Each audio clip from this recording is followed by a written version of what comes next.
Naranasan mo na ba na magdesisyon ka sa buhay pero maraming mga taong nakapaligid sa'yo ang laging negative ang sinasabi sa'yo?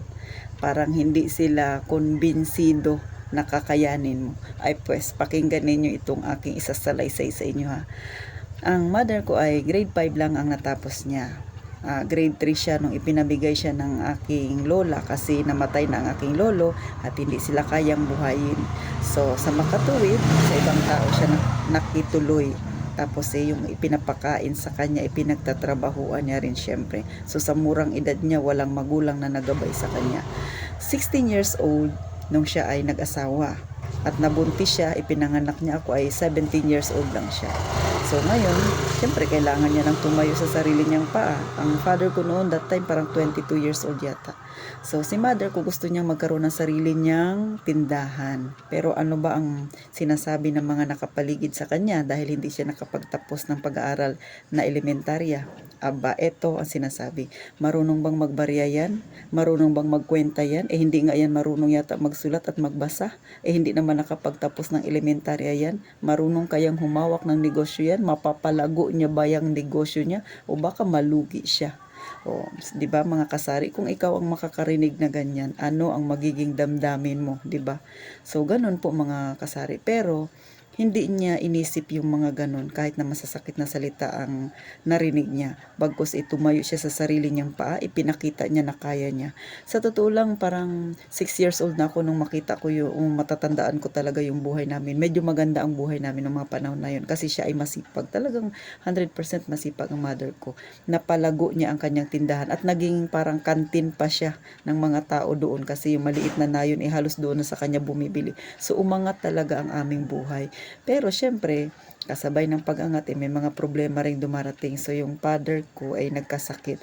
So inasa nila lahat ang gastusin doon sa tindahan. So ganun po mga kasari. So ang negosyo talaga ay malaking maitutulong.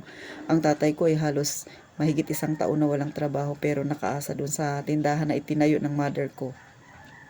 Bagamat hindi naman lumubog, mas lumago pang ang tindahan ng mother ko. Pero syempre, parang pinatunayan niya yung mga nagsasabi sa kanya ng masasakit na salita napahiya, di ba? Bagamat hindi niya sinabi na, napahiya ka kasi napalago ko ang tindahan ko. Hindi yun nasabi ng mother ko, pero ipinakita niya sa gawa. So yun po yung sinasabi ko mga kasari na kung ano man yung mga naririnig natin sa mga paligid natin na ina-underestimate ang ating kakayahan, huwag niyong papansinin yun. Ang intindihin ninyo yung goal ninyo sa buhay. Huwag kayong mag-iisip na, mahirap yan, hindi yan naangat. Huwag po.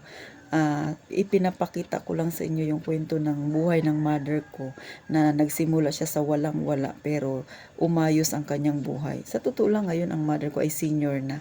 Tapos mayroon na siyang ilang kwarto na paupahan at yun ang ginagamit nila ng father ko at sa araw-araw ng kanilang buhay may napagkukunan sila plus meron silang nakukuha sa SSS kasi sila ay mga nagpe-pension na. So ganun po mga kasari, wala tayo sa kwentong payaman-yaman, wala tayo doon. Ang kwentong pinag-uusapan natin, eto yung realidad natin, eto yung buhay nating mahihirap. Bagamat syempre sino ba namang hindi gustong yumaman, di ba? Sino ba yung nag-isip na ay hanggang dito na lang? Lahat tayo gustong umangat, kaya nga may goal tayo na sinasabi.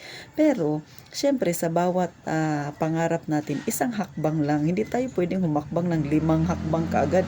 Kung yung hagdanan nga may mga baitang, diba mga kasari? So ganun din po yung buhay natin. Kasi pag ikaw ay nasa pangalawang hakbang na ng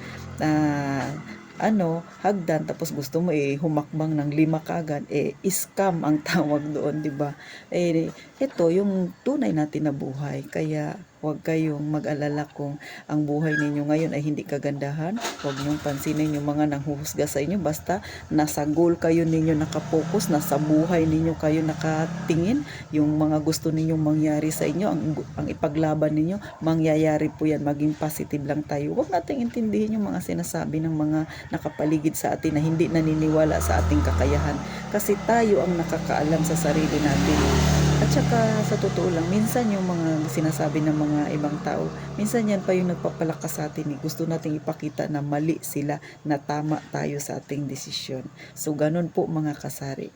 So sana nakapagbigay ako ng inspirasyon sa aking mga liit na kwento sa inyo mga kasari. Kasi hindi lang tungkol sa tindahan yung pinag-uusapan natin.